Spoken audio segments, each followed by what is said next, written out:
Coordination complexes can also form isomers just as carbon framework molecules can. This includes both structural isomers and stereoisomers. In this video, we're going to consider the latter. Our learning goals include identifying and distinguishing stereoisomers for these coordination complexes and understanding when they have different physical properties. Some stereoisomers have the same physical properties, others do not. So stereoisomerism in complex ions really are all the same types of stereoisomers that we found in the carbon framework molecules. So there are also some complex ions that do not have stereoisomers. So any linear complex cannot have stereoisomers. When all the monodentate ligands are identical in a complex, then again we will not have stereoisomers. If we have a reflection plane of symmetry or an inversion center, those also would prohibit our having stereoisomers. And in fact, we find that the main complexes that do display stereoisomerism are the ones with 4 and 6 coordination numbers. So let's first look at 4, and I'm going to focus first on square planar complexes. Square planar complexes are analogous to the alkenes, so they have cis-trans isomerism. So here is a cis isomer where the two A ligands are on the same side, and a trans isomer in which the two A ligands are on opposite sides.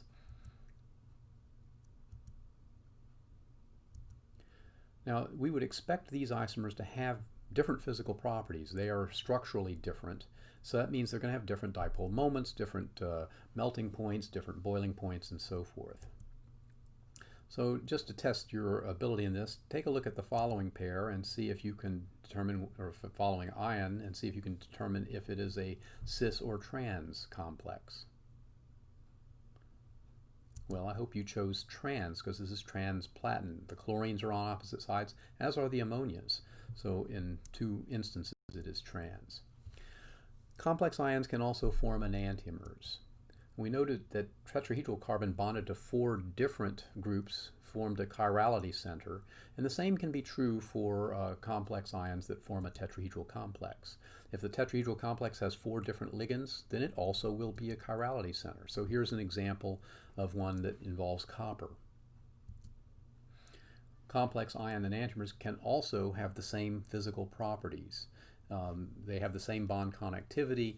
They're identical in all ways except for the fact that they are mirror images of one another. So in all instances they will have very similar physical properties. The only thing that will be different is they can rotate polarized light in different ways. Octahedral enantiomers also exist, and that means that these octahedral metals can also be chirality centers.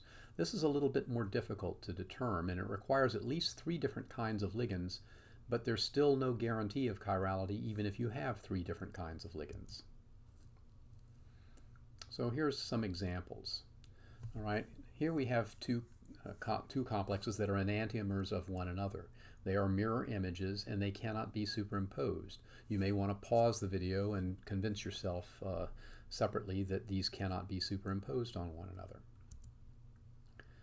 Even mirror images of compounds that have 5 different ligands may not be enantiomers. So look at the compound on the left. It is the same as the compound on the right, even though these are mirror images. And part of the key here is that the one ligand that is duplicated in these 2 is on opposite sides. It's actually opposite. So we can always flip it around to form an equivalent compound.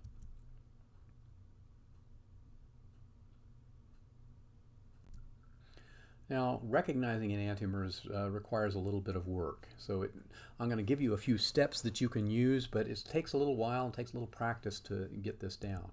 First, you want to draw a mirror image of your octahedral complex. Then take the mirror image and rotate it 180 degrees about the vertical axis. All right. This way you can test for equivalence. Okay, it may not be equivalent and still not be enantiomers, so you need to flip it upside down and test it again. If the overlay is inexact, then they are enantiomers. That is to say, they can't be superimposed. You might also look in these molecules to see if you can detect a reflection plane of symmetry or an inversion center. If you can see any of those in the octahedral complex, then it cannot be a stereoisomer. So to test yourself, look at these two complexes and determine whether one or either of them are chiral centers or chiral molecules. I'll let you pause and determine that.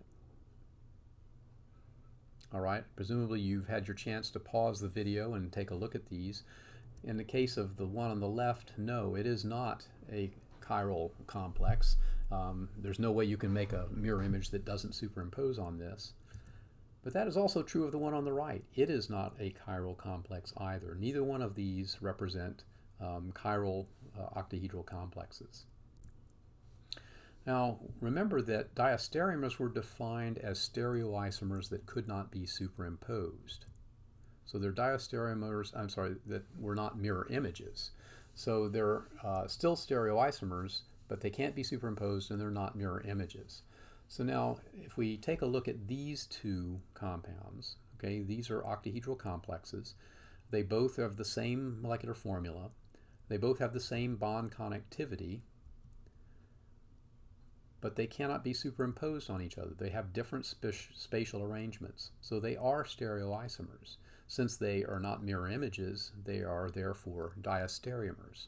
So you need to be careful to know that diastereomers apply to this case also, but they're not defined as they are for carbon framework molecules where we used chirality centers, a molecule that had two chirality centers to help us define a diastereomer. These are diastereomers that are not involving a chirality center. All right, let's do a summary of whether or not we can, whether or not our different isomers have the same physical properties or not. If they are enantiomers, generally speaking, they have the same physical properties. This is true of both carbon framework molecules and complex ions. If they're cis-trans isomers, they will have different physical properties. So if it's a square planar complex that is cis or trans, they will have different properties.